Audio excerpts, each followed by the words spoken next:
Pittsburgh Steeler fans, welcome to this week's episode of Steelers Touch Down Under.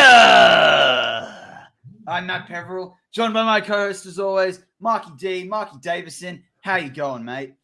It's getting better and better every single time. Touchdown under. Here we go. 1 day away, really, from the Steelers start. Hey, what a time to be alive and to be a Steeler fan. All the off-season is coming around, and here we are. Here we go, Steelers. We're here. We're ready to go. It's going to be our 3 a.m. It's going to be crazy. I'm so pumped up. I'm so keen. How are you, Matty? I'm amped. Amped? Yeah. You see, Marky D and I, before we get on the show, we have a little, we're trying to figure out how we can bring it to you without breaking copyright, but we have a little pump up with a particular AC/DC song, Thunderstruck. And so, we like sort of hum down under to it. So I'm amped up. I'm continuing the AC/DC vibes, Marky D. But yeah, first game of the season. What do you know? It's kind of been funny for us because obviously we came to you guys live last week, and ahead of the Bills game, we talked a little about it. We're going to do that as well today. But we're actually going to talk about a couple of other things as we look forward to the season as well, because really, you guys have listened to heaps of things about the Bills, and including for us. So my Michael Latham says, go ahead and wave the towel one time for the nation. That's it, mate. That is absolutely it. Look, I got to say, welcome to the family as well in the live chat. I mean, people were jumping right in. We've got McEldo gaming with GIO is an insurance company here. Gaio, but I think it's Gaio for this. Portner's in there early. Sean Manahan, Daredevil. Who else we got? Carl, Clarence. Awesome to see continuing Clarence. Rhino Tools back. It's been a little while, Rhino Tools. So good to see you back in the chat. Maybe I just haven't recognized it's hard when we're hosting this show. Carl Johnson, Owen David. Now, I give a shout out to Owen David, Mark. I know it's not the biggest news of the week, but I got to tell you, Owen and I have been going at it with some Browns fans on Twitter. It's, we just said one simple thing. They took it very personally. And the reason I bring it up is because this is the hypocrisy from some of our AFC North, rivals fans. They sat there and had a crack at Owen and I about being fans of the Steelers, even though we're, based outside of the US. And then we went through it. And the guy giving the crack was from the UK as well. So apparently you can have different rules depending on which team you go for. Anyway, I just want to say, I wanted to shout out Owen, another, wannabe Yinzer brother like me and a Steeler. It was Steeler fan. Love it. But yeah, it's awesome to see some people back. Ron Chess is in there as well. I love that. I love that from Ron Chess. Turn up the wattage, which brings us to the big news of the week, Marky D. I know I had a rant about it on War Room and, questioned whether the Steelers were facing an identity crisis. But Marky D, how did you feel when he signed the deal and all the reports about him storming into the Rooney's office and telling the agent to get stuffed? He didn't storm into the office. Come on. That's me. Mate, was there an O lineman holding the door? I actually think he's got like an old O lineman, Rooney. He did the whole, this is Pittsburgh, and kicks down the door. Kicks in the door. That's been, blown out like hugely. But look, it's great. I think we all knew. People were getting a bit crazy about, will he sign, won't he sign? I think we all knew he was going to sign. We knew he was going to be a Pittsburgh Steeler. Got the 5-year contract, millions of dollars. Great. I don't really go into the money. I just want to see him be a Steeler. He's signed up now. He knows where he's going to be. He knows what's going to happen. So let's just cheer him on because look, I don't think he ran in there and told his agent to hold the phone and push him away. And I don't know. It's a lot of theater. But look, hey, we got him signed. Let's go. Like, this is it. This is the time. This is we can have him for the next, is it 4 years, 5 years, or whatever it is? Yeah, so it's a 4-year add-on. So it's technically a 5-year deal because there's actually a bit of moving around of money. So his cap hit for this year's gone, according to Over the Cap, it's gone from, I think it's 10 million. It was 10 million and 89,000, and now it's like 8 million flat. Wes brings up that they leaked that story. Yeah, it's probably got a bit of romanticism to it, but it effectively, I think that is what it was sort of, it must have been a conversation like, look, why are we pushing for more money? Let's just get it done. The interesting thing for me about the deal, and I know we don't really want to go deep into the money part, but after next year, he'll crack $30 million each year for 3 years, which puts him into quarterback territory. Like that's Josh Allen, Dak Prescott, Russell Wilson, Patrick Mahomes, Aaron Rodgers, Matt Ryan, and Ryan Tannehill money. The other interesting thing about it too is like the guarantees, because it was the big issue with all the guarantees, is like how much will it be guaranteed? It's next year and the year after, 2022 and 2023, that he's got a lot of that money. Then after that, it's actually team friendly. So the Steelers have come up. I think TJ Watt's ended up with his money, which is fantastic. And, the Steelers have ended up keeping him, which is fantastic.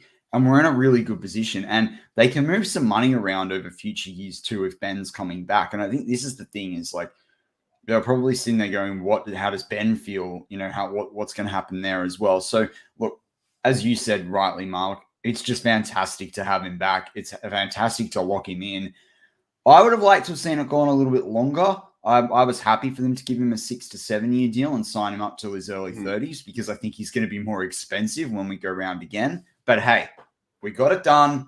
End of story. Let's get into the season. So, it's awesome there. So, Mark, any other news of the week that was big for you as well that around the NFL? I mean, it was sort of a funny week in the lead up to. You know what? It's not funny, but the Ravens did lose all their running backs, which is crazy. I know I've never heard of that. I've never heard. I think it's like 4 players, including the cornerback that had ACL injuries, and all 3 running backs are gone. And now they've got to bring in like guys like Le'Veon Bell, Freeman's in there, and the other guy, Lattimore, I think it is, coming in. And no matter what, they could be okay running backs, good running backs, but they don't have the system. So you brought that up, because I saw an article from Cynthia Freeland, the lady that does all the it's just really good analytics for NFL.com. Wait, stop. Do you like that? They'll win 23-20. They'll win 27-24. No, they'll I win actually 28-21. Man, I don't. But there's something to be said. Like, the world lives around numbers and metrics and that. But anyway, she basically plugged it all in, right? When they had the J.K. Dobbins injury, they went from, I think it was 11.1 wins to 10.8 wins. And then with the next injury, they went to like 10.1 wins. And then with the next injury, they went to 9.6 wins based on statistics. 9 wins ain't going to win you the AFC North. So, I mean, look, it's very different and what have you in terms of what in reality happens. But I think it's interesting when you watch that tick down because, Latavius Murray there, they're looking at Freeman, they've got Bell. Like, if you're sitting there, Todd Gurley, you're getting the raw prawn, mate. Like, no one's even considering him. Like, I don't know. I said to Jeff, and someone slammed me on Twitter. I was like, I would be giving the Ravens a call and saying, what do you want for Snell? Like, what do you give us for Snell? Honestly. I think it's big trouble though. Really, losing 3 backs and the cornerback. And I might have said someone. I think I said Marcus Lattimore. Who's that? Who's Marcus? Marcus Lattimore's the cornerback, really good cornerback for the Saints. But Latavius Murray was released from the Saints. So. I'm so far off. Yeah, look, it's huge. Like that's huge news for the season for the Ravens, and they're really still favorite to win the AFC North and to beat a lot of teams. I wouldn't be surprised if the Raiders give it to them in week 1 because they don't have their whole team there. They've got to rely now on Lamar for running and really passing pretty much the whole offense because I don't think Bell will do that much down there. I really don't think he'll do that much. Well, I don't either. And Ike Taylor came out this week on another Steelers podcast and said, he thought that Le'Veon Bell was going to ball out. I'm like, I'm actually going to disagree with you there big time. But, only because I just don't think – if you look at that offensive line too, right, it might be one of the biggest, if not the biggest offensive line in the NFL. But at the end of the day, like, it's new. It's got a lot of old guys. Guys are playing out of position. I find it very odd. But I think it's also been brought up in the live chat, like Marcus Peters. That is massive for them. Like, yes, they've still got Marlon Humphrey. They've still got Tavon Young. They've got Chalk in the backfield. Or Clark, in the backfield as well there. But I just think losing Marcus Peters that's a massive loss for them on the defense. We're going to know a lot week 1 if they keep it close with the Raiders, because the Raiders aren't really a good side. However, the It'll Raiders depend on the Raiders for me, though. Like, if the Raiders open it up or not with Derek Carr. And it's their first home game with fans. And who's the coach? Who's a fired up coach? Gruden is in there. So you never know. I think the Ravens are a bit of trouble, and that you can't lose that many players, can you? Really?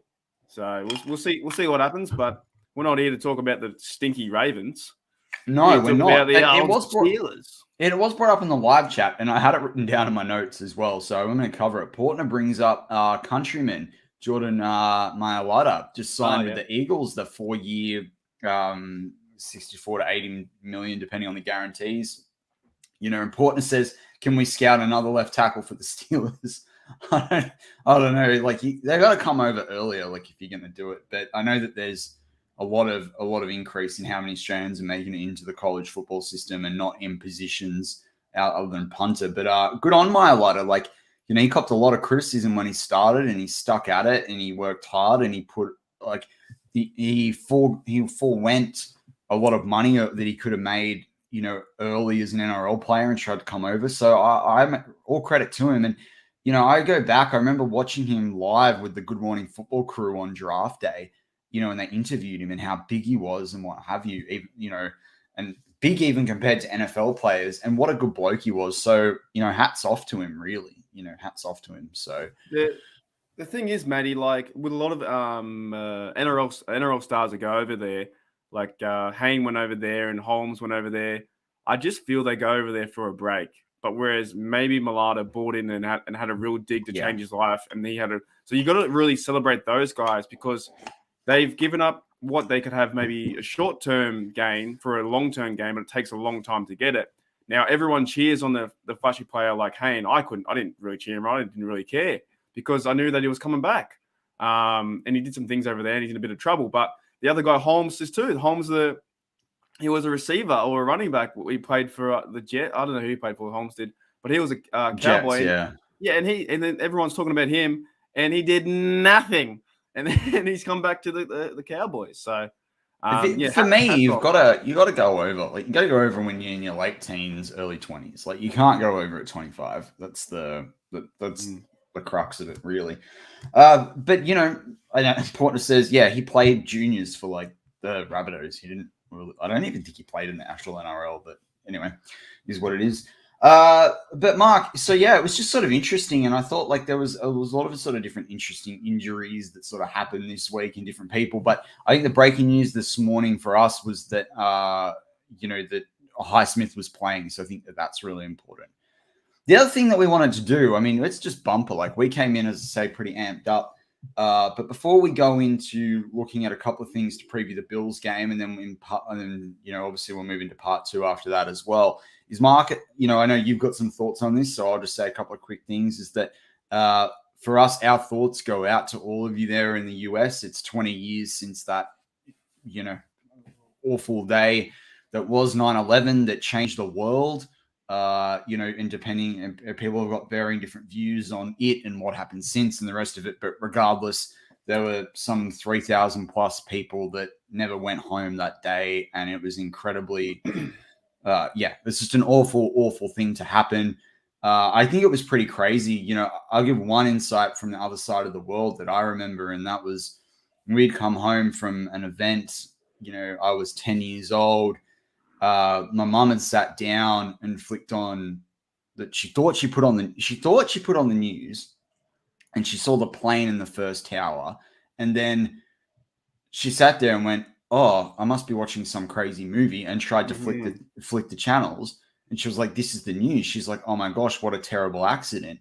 And then, from there, she watched live as the second plane hit the towers, and was just like, "Oh my gosh." And then I remember waking up when I heard her reaction. I came downstairs, and it was just, you were in kind of disbelief. And as a 10-year-old, you sort of sit there and you went like, "Whoa, what is this? This is nuts." Like, and I was into action movies and James Bond and all the rest of it. And I was struggling to comprehend that this was a real thing until I woke up the next day and I saw it. And, it's an incredible thing. And, I went to Ground Zero the year after. we went to New York for my mom had a work trip there, and we went with her. And I never forget because she had a colleague that she lost in it, and I think it was, and I remember it was still all covered with plyboard, and all the photos of the missing people were there, and all the flowers and the flags and everything else, and it was incredible. And then I went back in 2014, and I saw what the memorial is now, with the almost like crater like concrete and marble and all the rest of it. And yeah, it's incredibly eerie. From like I saw the one side, which was that loss and that fresh element of it, like 9 months after the tragedy, and then and then you go now and you look at it, and it's a place of deep reflection. And I've seen lots of stories this week, and we've had a lot of it through our media for the last fortnight as well in Australia. And you just look at it, and it just makes you think how lucky you are, and you hear about the near misses and what have you from that terrible day. And we're all very lucky to enjoy the freedoms that we do. And I know it's there's a lot of crazy things going on in every Western country and what have you about freedoms at the moment. But putting all that aside, there were 3,000 innocent people that lost their lives plus that day. There's many people that have lost their lives since fighting for our freedoms. And yeah, it's just thoughts and prayers and actually thoughts and prayers, not just like the colloquial saying. Like, we were deeply thinking about what this means for particularly, our Steelers family and our American family as well. So, well said. I just want to say, yeah, that's honestly well said. I'll say a few little things. Yeah, when I was little, when I first heard about it, it's so strange for us on this day. It's one of the biggest days of our lives in Americans and all around the world. But it's not funny, but it's crazy, right? So when we woke up at this time, 9 a.m., we saw it happen on replay. But Australians thought it was live, right? But I believe it happened at 9 a.m. American time. So it happened while we were sleeping. So when we woke up, I was in year 6, and we all turned on the TV, and we thought, what the hell's going on? Is this real life? And I think us being that age, Matty, we know what's going on, but then we still kind of don't. At the same time, we don't really know how to bring in the emotion. Yeah. Are we affected? Are we not? I went to year 6 that day, but I still remember where I was and things of that nature. But it's an incredible time. It's been 20 years since that really stopped the whole world, and the images and the visuals of that day it's just ridiculous of that happened. And like you said, thoughts and prayers. Like, honestly, something so far away from us can be so close to us too. A bit like with Tunch. So I've got a rule, and this is I'll end it on this, and how much respect I like to show to what happened on that day in America. I've been to America 7 times, and every time I go to New York, I've been to New York twice. Once with my best friend and once with my dad. I've got a rule that every time we go there, we have to go say our respects first before we do anything else. No matter what, we have to go to the memorial. And so I'm not a big fan of people doing the selfies and taking this kind of stuff and acting like a tourist site. I really don't understand that. That grinds my gears so much. I believe this is it's a gravesite. It's death, and it's part of life. It's what it is. But these people are happy, and you can be happy, but like they're taking photos. I don't get that. I don't like that at all. So the first time I went with my best friend, we sat there in silence for 30 minutes, and we had laughed the whole American trip.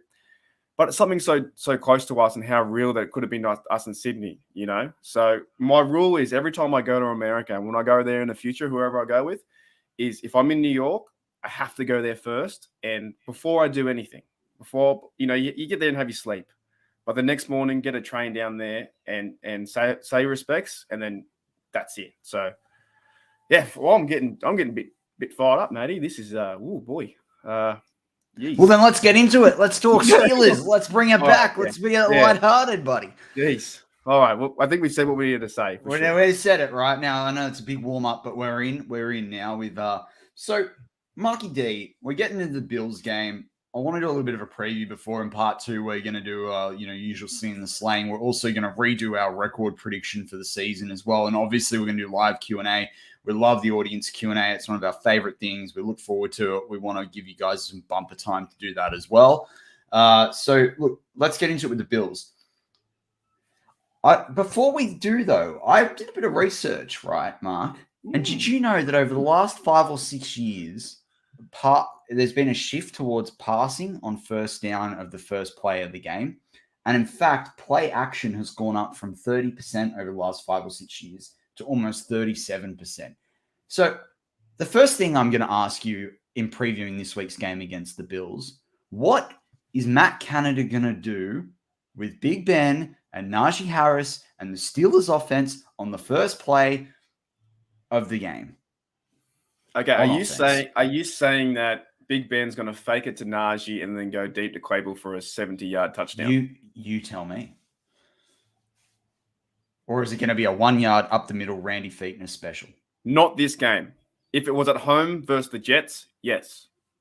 Not in Buffalo. You have to run it. Sorry, I missed what you said. I was thinking. What did you say before that? I missed it. Seattle has 2 losses. I totally missed what you said. I was like, anyways, that's our. What's going to happen? What's going to happen? First play, Big Ben gets under center. Just to run to Najee, I reckon. Yeah, right. Oh, no, he won't. I don't know. He'll probably pass it. I want to see a jet. I want to see a jet sweep to DJ. You reckon? Around the edge. Oh man, it would be. No one would think of that. Go. You know what? Wildcat Najee straight up the middle, fake a sweep. So you're going to motion DJ back out to say to the right and then back. Then when he comes back in, it's going to look like a run. Cut him all the way around. Yeah. Bam. Yeah. And these guys on the edge won't really predict that. They will be trying to go for the running back and see you later off the edge. Two receivers on the outside, run to blocking lanes and get 30 yards, 40 yards. 100%. And you know what? Owen brings up Chase. Do the double. Do the fake sweep. Have Chase going one way, DJ going the other. Who knows who's got the ball? What about, okay, you have that one and I'll have a flea flicker. So they'll go to Najee and then back to Big Ben and then the two. I like yours better than mine. I can see that happening. But I can also just see them coming out. Mate, it's either, as you said, a little rush from your Najee for 2 or 3, or it's a little slant to Juju. I actually think it could be a slant to Juju. They might not even come out with Najee in the field. They might just come out with Big Ben and shotgun. And how good would it be if they came out 5 wide? If they come out 5 wide, right, that means that Najee doesn't technically get a start, does he? No. Depends if he's playing in there though on the 5 wide. That'd be good. Actually, that could be interesting with the motion. But on the first snap of the ball, I believe that statistic-wise, if you're not in that unit, you don't get the start, do you? So they might not give Najee the start. What if they went Wildcat? No, we're getting too crazy. Wildcat to Najee. But all right. So last week we talked about some players to watch in that. What do you think? We've had a whole nother week of this. You've heard lots of analysis. We know different injuries, all the rest of it. What is the one thing that you think the Steelers have to be really careful doesn't become the Achilles heel in this week's game against the Buffalo Bills? Passing a little bit. Don't give up on the run. No matter what, don't give up on the run if you're down by 10 points in the third quarter. If you're forcing those passes and you're giving up the downs, you're getting into 3rd and 8 territory.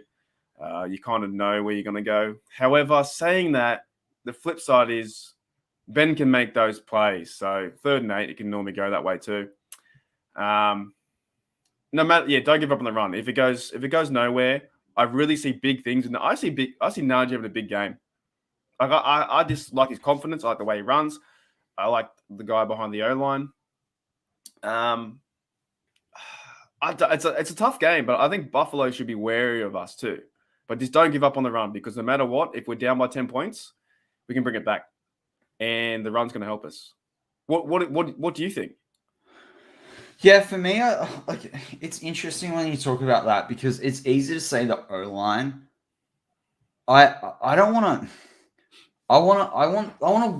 the Steelers. I'm just being careful how I frame this. I think the Steelers defense, particularly in the secondary, needs to not let Josh Allen get into a rhythm, right? We're all scared about the medium to deep passing with Diggs, right? Or not scared, but conscious of it.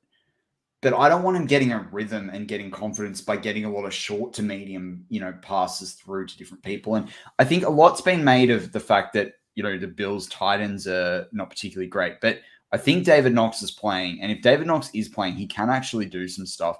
And equally, I think some of their backs, both Moss and Singletary, can do a bit more, out of the short passing game as well than what they often give credit for. And obviously we know Josh Allen can run. So that's my thing is I want to see how the cornerbacks step up, because for me, at the moment, that's the biggest question in this room. We've talked about on the defense. We've talked about whether the Steelers are going to acquire someone for a while. They have to step up. We had the trade last week for Witherspoon. They have to make Josh Allen feel the pressure early. Like Josh Allen's got the pressure. We talked about this about a year ago when we talked about Baker Mayfield constantly, right? And it's going to amp up with him as he signs another contract. But Josh Allen has signed this massive contract. Week 1 at home against the Steelers, who you've had the mark over them for the last couple of years. The pressure is on him to make these throws. He's got to validate this contract. He's got this relationship with Diggs. Mm-hmm. We've got to really tighten the screws on that pressure. We need to force in completions. We need to contest the ball. We need to tackle people. We need to put people on their bum. Block the hell out of people. For me, this is what I want to see from the Steelers, because if you let him get into this rhythm through the first or second, late into the first, early into the second quarter, the game's going to be, much harder come the back end of the third and early the fourth, when, really a lot of the time, the game gets settled. So in terms of the results, so that's my real piece is, how do you make it harder for Josh Allen? How do you tighten the screws of pressure? And how do you make him sweat? Because if you make him sweat, that's when mistakes are going to be forced, and guys like Hayden and Minka and Devin Bush can come up with awesome plays. Yeah. Don't let those receivers get off the line scot-free and wide open. And wide open, like, separation of 1 meter, 2 meters, or that kind of style.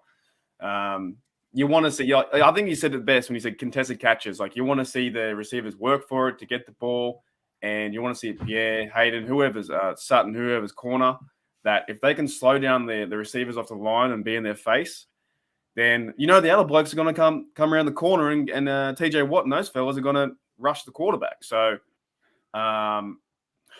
it's so interesting that all this lead up, and it's coming down to this, to kind of see what's going to happen for maybe the next 4 or 5 games.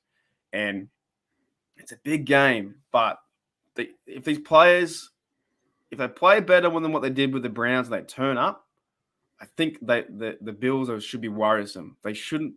Every single NFL side, I swear, I go on to, they're saying that the Bills are going to win by 8. They're going to win by 10. They're going to win by 14. They're going to thump us. But I don't see that, because Najee will keep us in the game, and our defense should also, like you said, contain Josh to make him. If he's a $100 million player, he's got to go. If he goes lights out, like 3 TDs or 4 TDs, well, what do you do? That's part of the game, and he's one of the best, right? But if we can make him go 1 TD and maybe interception, or drop the ball a few times, put some pressure. Like I said to you before, I want to hear the Niagara Falls. I want to hear silence in the crowd. I don't want to hear one. I don't want to hear one person. Like, I'd fly over there and throw myself through a table, and that would be the only sound, just that crack. That I just want to hear silence in that, because they're so amped up. The Bills won the fan of the year for ESPN 2 years running. Who cares? You've lost 4 Super Bowls in a row. How do you not win 1 Super Bowl, Matty? Back in the day, they went to 4 Super Bowls and they lost every single one. And you're thinking by near the end, oh, hang on a minute, I'm at the 4th Super Bowl. I'm pretty sure I'm going to get this one. No, you didn't, because you suck. Amped up. Oh, that's fantastic, Marky D. That's fantastic, Marky D. And I guess my other question for you as well, apart from Najee, I want you to pick one player that is new to the Steelers this year. It doesn't have to be a rookie. It can be someone else they acquired, who is going to step up and absolutely make it. They don't have to be the best player of the game, but they're going to step up and make a play that changes the game. You know what I was thinking while I was having my coffee this morning? I was thinking about Buddy Johnson. What were you thinking, Mark? Oh, many things, but Buddy Johnson, and I was thinking about what a game that this is going to be. Special teams. I think it's going to be part of it. I was going to ask you, is it special teams or defense? I'm liking this. It has to be special teams, because off the kickoff first game in Buffalo, if they can go down, they've got number 44. I can't pronounce his name. The Tyler Matakevich. Yeah, Big Red, that guy, and he played well. Does he wear 44 for them? Yeah. I shared his post the other day on Slack, and I remember that I followed him on Instagram, and I went, "What am I doing?" Anyways, so I think that if they can make a key play from the kickoff, from the punt, and turn the ball over, or a big tackle, like get the team energized and fired up. Like that I can't remember what's Johnson's number. He was 51, but now he's something else. He's 4. Is he 4? The live chat might know. I don't know what his number is. But if Johnson can make a big play... It's not 45, is it? 44? I can't remember. No, it is. It's 45. I'm right. It is 45. Yeah, it's like 45. Johnson can make a big play on the team. Well, the teams in general make a big play. And, with Presley Harvin as well, shooting that ball through the air, then that's going to flip the field and put some more pressure. So it's going to start there too. Yeah. Kickoff coverage or whatever. That's going to start. Yeah, I love it. Who's your player? Like I can guess. Is your player Frymouth? Oh, you know me too well, Mark. Yeah. Yeah, it is. But I think it's like there's going to be a key block, or there's going to be a key catch on a key down. It might be like 3rd and 4 or what have you, but it ends up, getting them a couple of more down. It ends up getting the next down that then results in a touchdown or what have you, or keeps the drive going. Like it's not going to be. Look, it may well be a great catch for a touchdown in the red zone, but it's for me when I look at Highsmith. When I look at Freemuth, I was also thinking though. With Highsmith having his injuries this week, Ingram is going to be crucial. Even with TJ Watt, think about it. Like TJ Watt, yes, he's been training, and I'm sure he's going to be raring to go. He signed that deal, and everyone's like, yeah, I think Bad talked about it in the preview. He'll be come out blazing great. I want TJ to come out and temper it. I don't want him to come out too hard too quickly and end up injured, right? No. And when you've got Melvin Ingram, we can. See, this is the thing that I think is the difference between the Bills and the Steelers in this game, right? You look at the additions that we've had. We've brought in guys like Najee has the most tempered, I'm going to say this word, tempered ego for a first-round draft pick that you've kind of seen. Like he just gets to work, he's mature, what have you. The maturity of the draft picks we've had, and there's a lot of talk about their leadership and what have you. And the veterans that we've brought in as well. We've got a mature team that knows how to go through the game, that's experienced, that doesn't have to be overhyped. You need to, the game goes, this is a cliche, but the game goes for 60 minutes, when it kind of goes for 3 hours, really, with all the breaks and the rest of it. But the game goes for 60 minutes. You don't win the game from one quarter. So you got to temper things. You've got to do things. And it's like what you said, Mark. If you get behind, you don't abandon the run. You've got to be methodical. You got to take things really with common sense. Just slow it down, play your game, and get and see how that delivers for you. So I think for me, it's guys like Melvin Ingram that are going to show up. A guy like Mars Killebrew, look out for him too. But yeah, when I talk about a new addition that I think is going to make a major impact, giving Ben an Ebron and a Freemuth, and they're going to have to try a couple of plays with them both on the field at least. Like you've got to see it, right? So. I'm excited to see that. And Wes has made a bold prediction of Najee Harris, 23 rushes for 145 yards, 2 TDs, 47 yards. Bring it up. I can see that. I really can. He's a special player. He just when those preseason games, he's really running the rock. I could see it. Could you not? Like if that happened, we'd be shocked. We'd be like, yes, we got one. Let's go. But before we wrap up part 1 of this week's Steelers Touch Down Under, I want to bring up Shield's super chat here, $5 in the tip jar. Thanks so much, Shield. Shield91. He's like, hey, mates. He always does this on Twitter too. I love it. It brings on the Aussie. Hope your week was good. Just ran my 8-mile. Is that Mackinac? So I said that right? Mackinac Island race? Mackinac. Went super well, and I'll catch the stream for my 16-miler tomorrow. I love it. It's fantastic. That's crazy, mate. What a run. What a run. All right. Well, if you're on the YouTube or Facebook side right now, stay tuned for part 2. Will be a couple of seconds. And if you're on the audio side, please flick over to part 2. We're going to have, as usual, Slinging the Slang. We're going to talk about what we now feel the Steelers record is going to look like. Mark and I are going to have our punt of the week for this week. And as always, audience Q&A. And I know there's some awesome questions coming. So just stay tuned for a couple more moments. And we're back on Steelers Touch Down Under. I'm Matt Peverell, joined by my co-host, as always, Marky Davison. Mark, as we always like to say, just as Bing Ben. Bing, bing, bing, bing.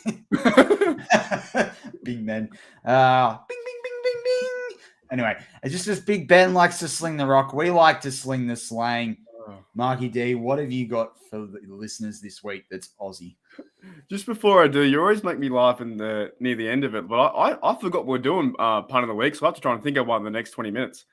I actually forgot too, but then I think when Wes brought it up, I was like, bold prediction. Let's do it, yeah. It's back. Yeah, can you believe it's punt of the week time again? It's been like almost hope I win or whatever. I'm winning nothing at the moment.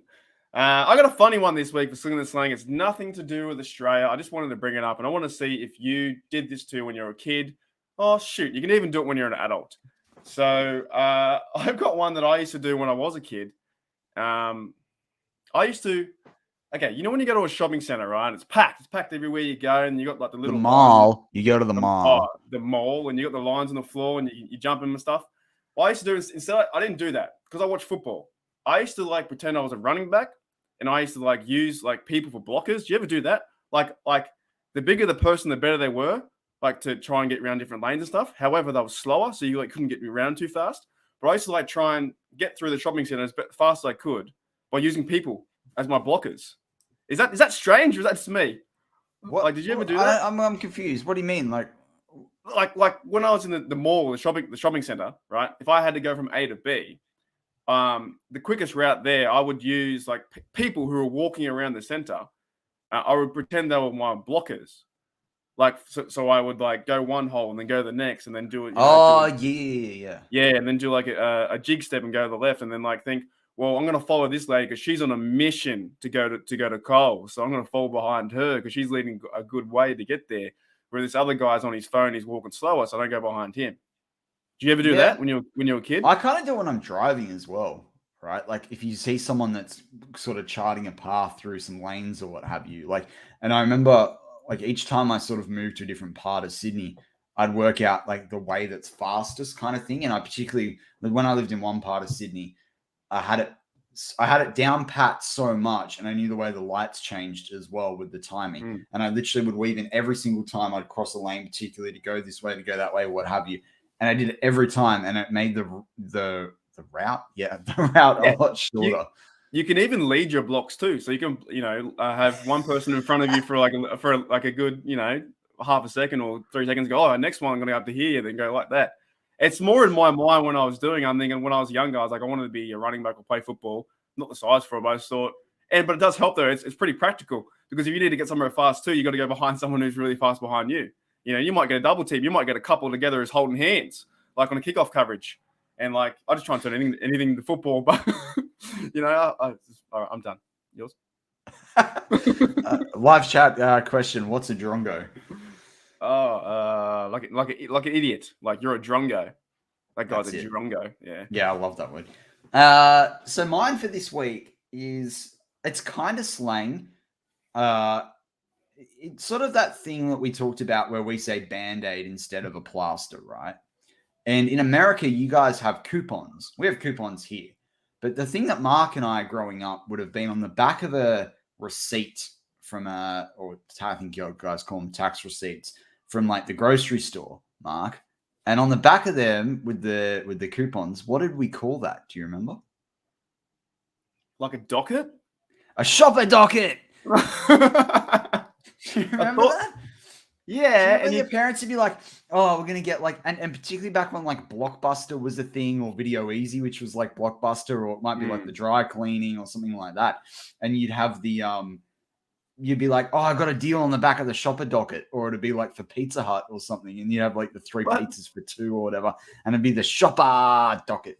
That was funny though, because some of them you didn't even need. Like your parents would be like, "Oh, two for one lamps." And you're like, "We don't need lamps. Like they're 2 for 1. We can get this. We can go."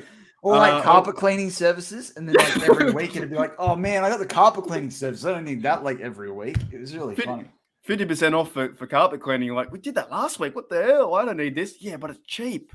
Yeah, that doesn't happen anymore, does it? We don't get those dockets anymore, do we? Usually they just advertise the specials now on the back of it. But I remember there being a thing where I don't know how it worked it out, right? But the more you spent, the more variants you got and the better deals you got with your shopper docket. I don't know how it worked on the back end with like the machine and all the rest of it. But I remember one time we had like a big grocery shop before Christmas or whatever. And I remember looking at the shopper docket and it was like obviously this long and whatever.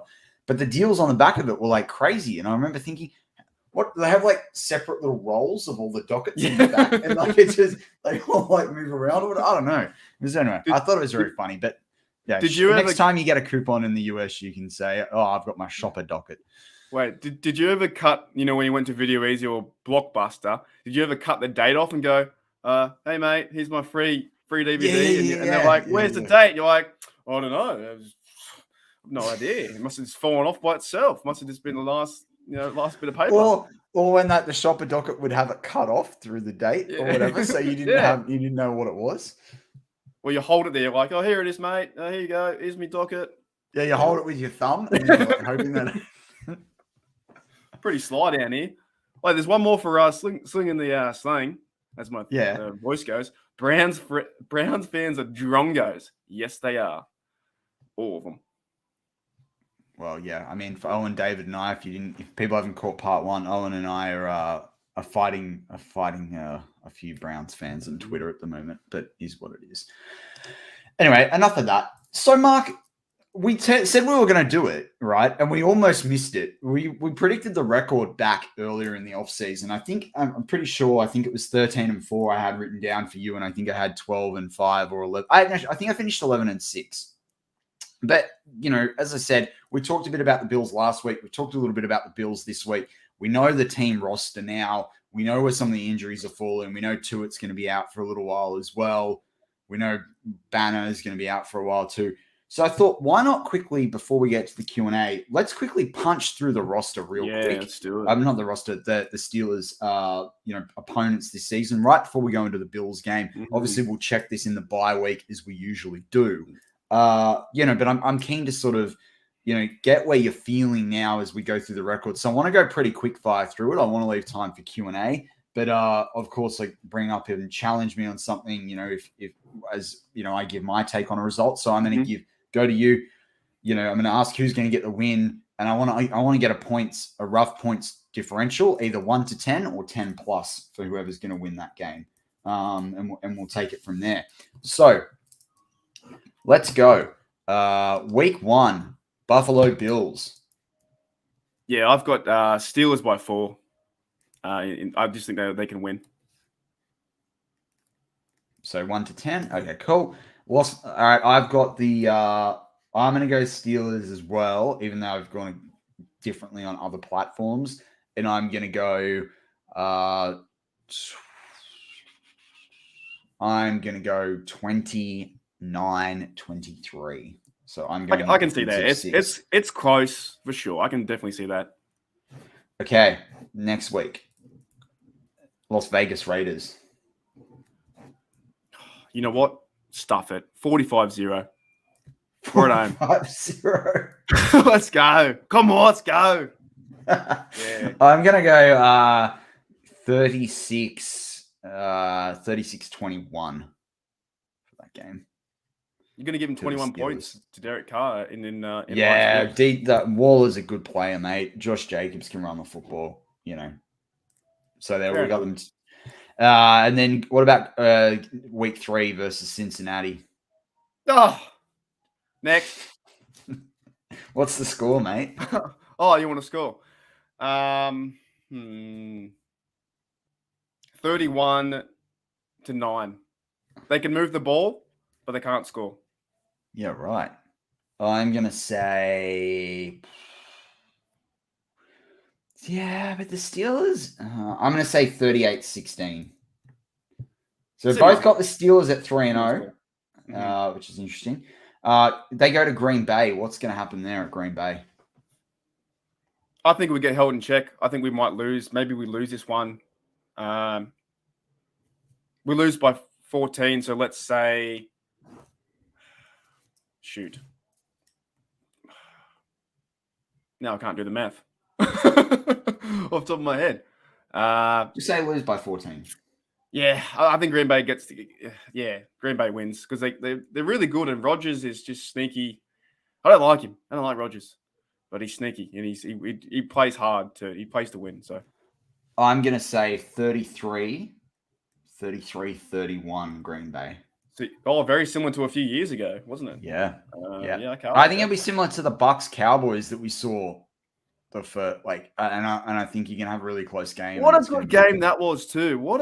Did you watch that game? I watched bits of it. Yeah, it was good. I loved it. It was a good start. Well, normally the kickoff games aren't like great. It was good fun.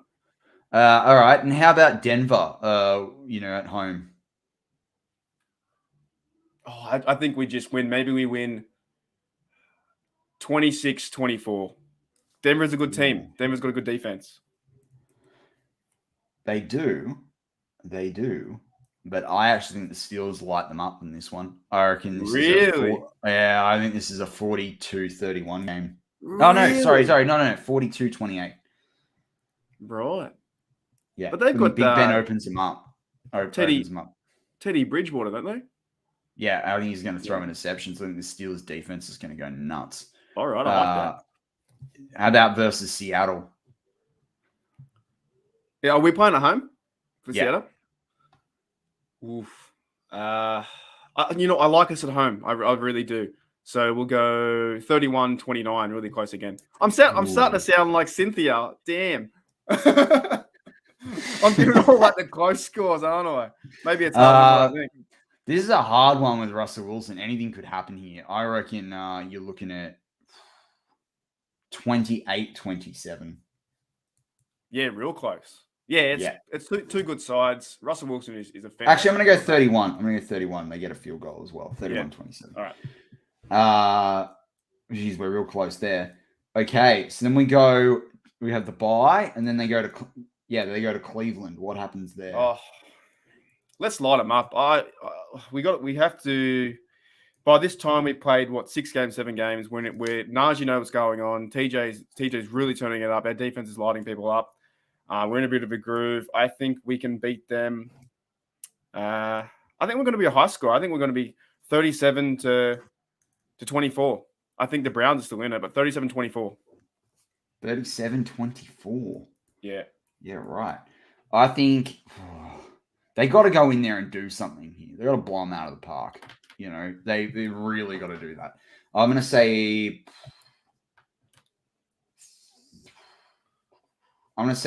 34. Yeah, I was thinking about this one. I'm going to say 34-20 Steelers. Yeah, they're going to score points. Browns are going to score points, though. So. Yeah, right. So right now, though, we've only got a loss for Green Bay. That's good. Right now, we've got the Steelers at 6-1, mate. Let's go. Come on. I've been pumped up. There's a couple of results here, though, as well, that I'm like, oh. But then now I think about it, and I know this O-line, and I'm feeling a bit more confident. All right. How about at Chicago? This could be a hard one Monday night. I reckon in Chicago, in November, it's getting cold. I reckon that's another game we I don't want to say it, but I think we might lose that one. Maybe we lose. We don't win there. We don't play there very well. And Justin Fields is there, but then the Chicago's pretty terrible, aren't they? Can you do your pick first? So I can see. Yeah, I'm going to revise my Seattle pick. Seattle has 2 losses. The Steelers have 2 losses. The Steelers are going to lose that game. I had to go back to that. All right. I can't. The Steelers are going to lose. Yeah, I'm gonna change that one. So who's your Chicago? Because I don't know this yet. My Chicago, that could be a really interesting game. I'm gonna go 24-16 Steelers. I'm gonna change it up. I don't. Even though my record's gonna be different, I'm gonna say Chicago wins that. We'll say 19-16, something like that. Something weird. 16.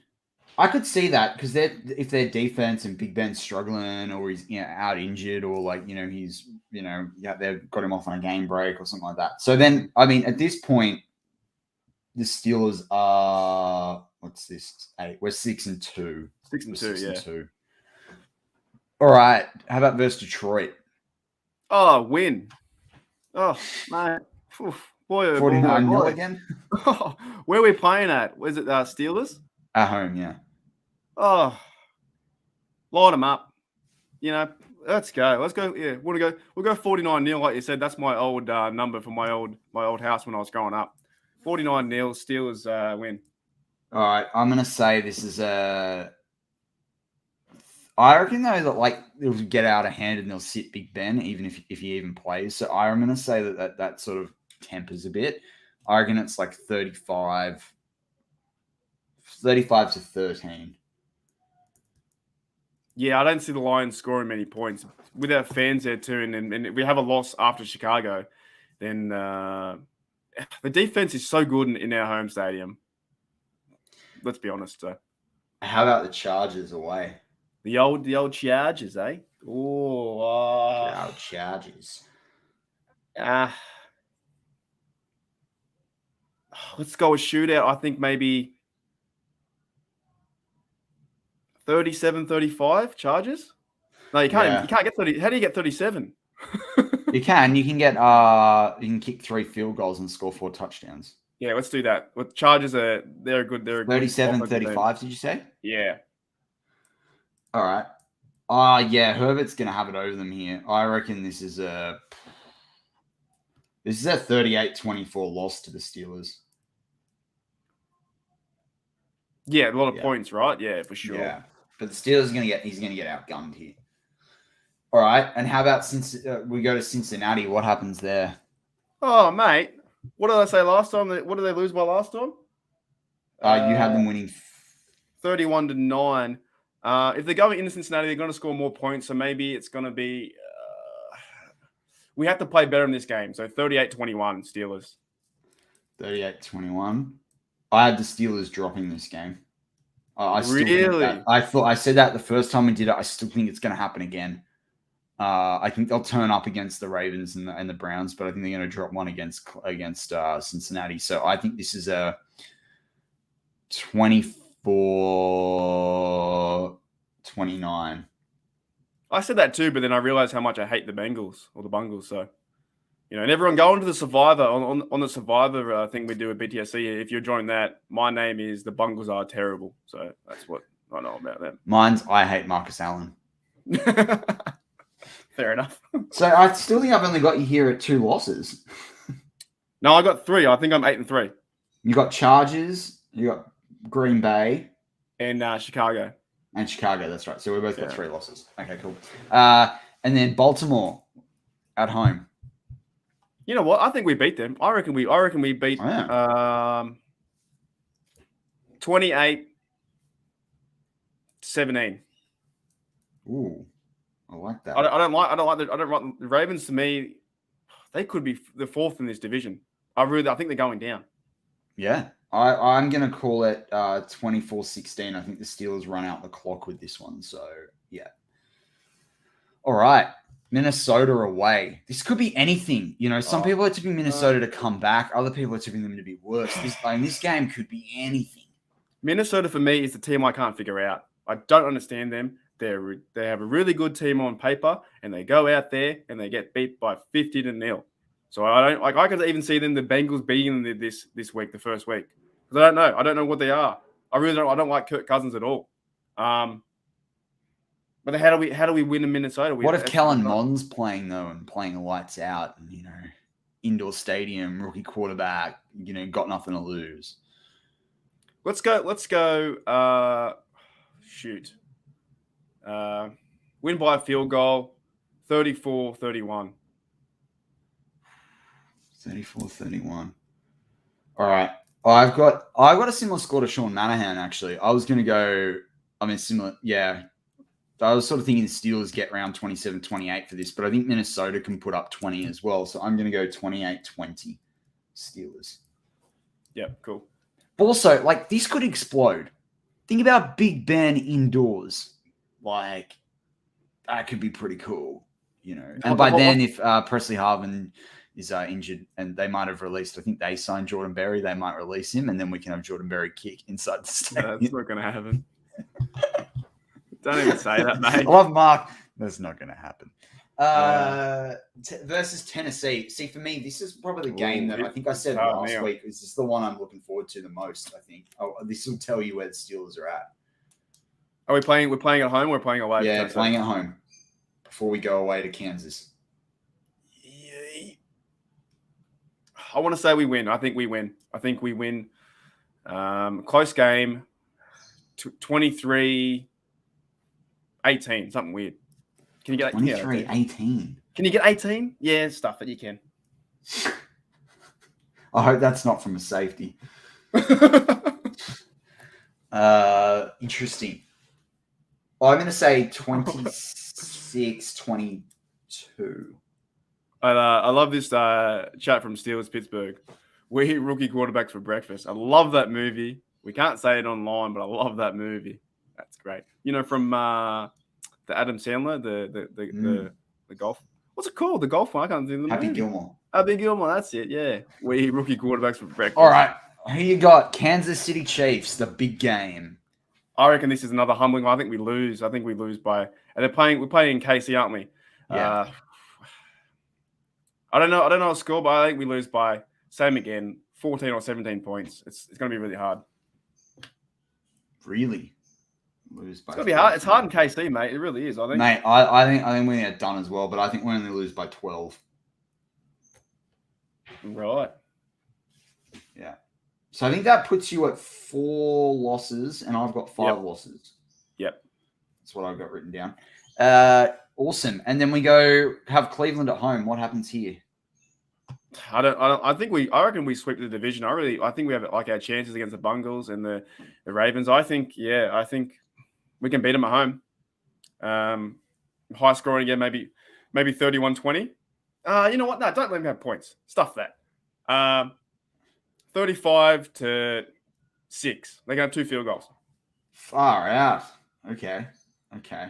See, this is the hard one for me because I feel like I've had this thought for a while that like we'll turn up in Cleveland and then at home right before Baltimore after playing Tennessee, getting them putting us through the ringer, then going to Kansas City. Like I could see them dropping too late. So as much as I say this, I think this is a heartbreaker. I think this is like a 1-point loss, right? And so I'm gonna say this is a 27-23 loss. Fair enough. It's hard, isn't it? Trying to think of the score. You're trying to think who's it is because who's going to score touchdowns. You're trying to think, will Baker score any? Will Ben score? How many will score? You know, try and do a quota in your head, try and figure it out. And what happens at Baltimore? Because this could be that game after dropping against Cleveland for me. That game in Baltimore decides the AFC North. But I don't think it's going to decide it between Baltimore and the Steelers. I think it's going to decide it between Cleveland and Baltimore. I think we win. No matter what this game, I think the Steelers by this time, they need to be in better playoff mentality than they were last year. And I think we win this game. But I think we win it in a last touchdown. So let's score some points in this one. Let's go 42 to 35. Yeah, right. I'm going to say 38-24. You know what I'm thinking about this, though, now we talk about it, this run home? I could see us playing Mason against Minnesota if Minnesota are struggling. And in that, I could see a loss there. Well, we talked about that through the offseason too, Matty, that you might need to rest Ben because he can't do the old 17 games. Give Mason 2 games at one point during the season. It would make sense to do that. I think you have to do some sort of logic like that. You know, what I don't want to see though is if the division's on the line or to eliminate a team like last year, you got to play. I think you got to play Ben. Like, look what happened last year. Oh, we've got to play. Ben's got to play from Tennessee onwards. Ben's playing. He has to because what happened last year was ridiculous. You got to address this season as like up until the bye, and then there's the next game, and then after the what is it? We go Cleveland, and then it goes Chicago, Detroit.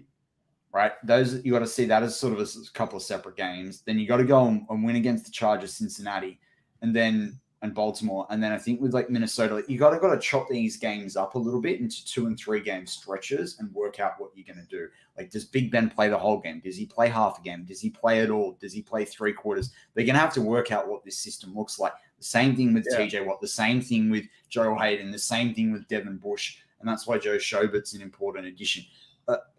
You really got to cut this up, right, into the 17 games with the 4 quarters. What's that? 68 quarters or something like that. You got to cut it up like that. That's the way it's got to go if you're going to be able to win this one. All right, Mark. So I think that had me at 6 losses and you at 5 losses. So I think we've moved a little bit. I'm 13-4 from memory. If I did it right, I'm pretty sure. Either way, if I'm not, I still think we're about 13-4. Yeah, I think. Look, I don't think the major thing is here. I think we've moved if that 1 loss difference at the moment, but I think that's where understanding where the teams are sitting, and hopefully the Steelers can surpass that. But the point being, you and I still have the Steelers at double-digit wins, right? So Mark Tobin has 11-6, Sean Manor has 13-4. We say bye to Kathy Forrid, I think as well from the live chat. But Kathy's an awesome fan of ours, and we so love having you in the chat and listening live. I think it's an interesting thing to see. These records are really hard. Like, you never know where it's going to go. Like last year, we sat there and the Steelers were 11-0. Like, who knows where it's going to go? Mate, what do we know? We're just 2 Aussie blokes down under just chilling out. We don't know anything. 2 blokes, 2 mates, 2 larrikins. What do we know? Nothing. Just talking Steelers. Talking Steelers. Down under. Down under. Hey, Matty, can I just do a quick plug for what I'm doing this season? Is that okay? Sure. Go for it. On because you're the quarterback and I'm the running back here. So everyone in Steeler Nation on BTSC, I got bad submission. Crazily enough, I'm going to be doing I have a YouTube and a Facebook for like 500 people, but I'm going to live stream every game, and it's going to be on my Facebook. So if you want to check that out, it's Steelers Nation Australia, and there's about 400 people who like it or follow. I'm going live tomorrow at 3 a.m. So we'll see how that goes. Matty might come in time to time, but pretty much I'm going to have guests on. And if you want to be a guest as well, just email me in the chat. It's going to be really relaxed. I'll try not to swear too much, but it's nothing to do with BTSC. It's just I'm going to watch the game live, and you guys can be in the live chat if you want to. If you don't, that's cool. But I think it'll be interesting just to see my reactions and to have some Steelers banter. So if you like that kind of thing while watching the game, you can come into the live chat and we'll, send me an email and we can talk football for 3 hours. So, yeah, just want to give that little plug out there. Nothing too big, but Matty will be in there maybe at halftime. But the big thing is it's going to be at 3 a.m., so I could be very sleepy. I wanted to bring up, we've got time for a couple of questions to close out the show, but I want to bring up Steelers Pittsburgh. When we talked about shopper dockets, they were like, that's why Blockbuster went out of business. Funnily enough, Blockbuster had a chance to buy Netflix for $50 million in the early 2000s. Can you believe that? $50 million. And they didn't think that a DVD subscription service or streaming service would ever take off. Wow, what a mistake. What a mistake. What a mistake. But there was a question that I saw coming through. Oh, Jeffrey Benedict. Marcus Allen loves you, Matty. Yeah. He doesn't even know who I am. Dude, like Jeffrey? Steelers fan. No, Marcus Allen. Oh, all right. Yeah, but you know what? Like, I can't go there. I've said enough about Marcus Allen. That's what I was looking for. David J. Renshaw to kick it off says Trey Turner, is he legit? We'll find out. If I'm not mistaken, that's the state map of Texas, isn't it? It's a Texas coat hanger, is it? It's a Texas coat hanger? That's what it looks like. I love it. Go the Longhorns. Trey Turner, is he legit, Mark? Yay or nay? Oh, we'll find out. I can't really comment until I see it. Yeah, what a Dave answer. What do you want me to say? What do you want me to say? Yeah, we'll find out. I haven't seen the bloke play yet. No, get off the fence. Pick a side. Yes, I'm committed to this team, and yes, he'll be the real deal. We'll have a match. I'm going to add a bonus addition to that question. Will he get back to the pro? You know the pro. He's a pro. The Pro Bowl level that he was playing at back in Carolina. Yeah, he's going to knock him over. He's going to knock everyone over. He's going to keep Ben upright. What else? What else do the offensive lines guys do? He's going to smile in adversity, laugh with them all, and I don't know Trey Turner, man. I actually don't know all the players, but look, you give me these hard questions, Matty. I haven't seen him play yet. Do you think that Harris will break the Steelers rookie? Yeah, let's go quick fire. Yes. Do you think that? Yes, you do? I do. Whatever the record is from, I think it was Franco Harris. I think he breaks it. No matter what it is, he breaks it. I think he does too. I'm interested to see whether he can get plus 400, receiving yards as well. Here we go. Do you know if anyone's streaming the game live on Sunday? That's like illegally or legal? Yeah. Well, I'm doing a stream reaction on Steel Nation Australia on Facebook, but that's just me watching the game. If you do it the other way, you can get it's illegal. Yeah, I know the Game Pass. Yeah. I think Carl Johnson says, "Wow, I did not know that about Blockbuster." Yeah, and I think Kodak as well had a chance to buy one of the digital camera companies too, and they didn't think anything was going to happen with that. Anyway, that's a mistake. Mark Tobin says, he lives in Florida and won't be on. All I get to watch is Jacksonville. Ugh. Well, yeah, but I mean, and this is the thing. Steelers Radio you might be doing Steelers Radio, mate. Yeah, Mark, come check us out. I'm doing nothing to do with BTSC, but if you want to come into Steel Nation Australia on Facebook, I'll be going live and we can talk. It's up to you. There you go. Does 7 teams in the conference get 10 plus wins? Jadar delete. Oh, that's a hard one to calculate there. Yeah, I think so. You need double digits to make the playoffs. Yeah, I guess so as well. It's very hard to figure that one out. I just can't see a 9 and 8. It sounds so odd to say. Can you really see a 9 and 8 making the playoffs? And who will it be? Will it be like a Dolphins or someone like that? Who's it going to be? You know, maybe the Ravens will be 9 and 8. I can't see us 9 and 8. I just cannot see the Steelers team 9 and 8. Yeah, I don't know. How many total sacks this year? What's that number's always 65, isn't it? A lot of these numbers are to do with math. You're really killing us, guys. Mark's like, no. 70. 70 will do. We're going to say 70 sacks. Yeah, let's go. Oh, man. I don't know about that. Fire up. Me, mate. Pardon? Yes, 70. What's that? 4 a game? 5 a game? I don't know. That'll do. That's like 3.8 or something, I think it is. What did we have last year? We had 50. How many did we have? I thought it was 50. Was it 54 last year? I thought we had 65.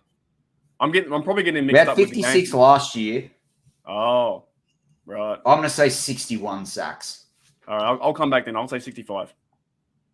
I think Deshaun says 62. TJ will have 21 sacks. I think he'll have 19 and a half sacks. I don't think he can equal Strahan's.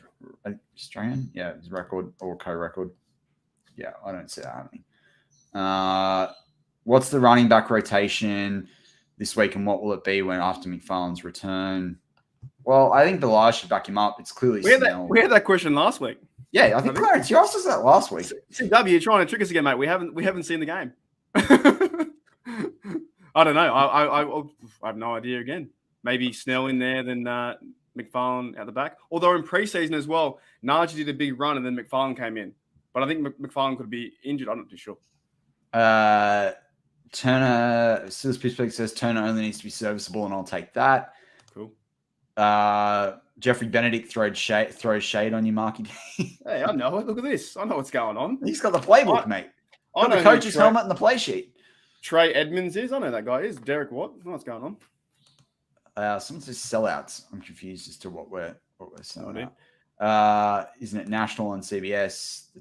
Which I don't know. That could be helpful for you, Mark Tobin. Sean Manahan says 60 sacks. Clarence says 50 to 60. Yeah, something in my head said 59, but I'd love to see him past 60. How many total yards for Najee? He's going to break 1,000. I'm going to say, for me, he's going to get 1,080 yards rushing and 520 receiving. I'm going to go whatever the record is plus 1. And I think it's like 1,200 something. Sorry, mate. I had to go there. It's true. I think he's going to break it. So whatever that is plus 1 or a half. Plus 1 or a half. Yeah, or 0.3. Yeah. Do a Benny Snell run and then just, it would be negative. All right, let's go. That's it. Well, look, Sean Manahan says 1350. Let's go. But with that wraps up. All right, Clarence, this is the last question of the show. How many yards for Muth? I'm going to say 635. I'll go 780. Nice. I like it. But with that wraps up this week's Steelers Touch Down Under. I'm Matt Peverell. This is Marky D, your host as always. And as Mark always likes to say, go Steelers.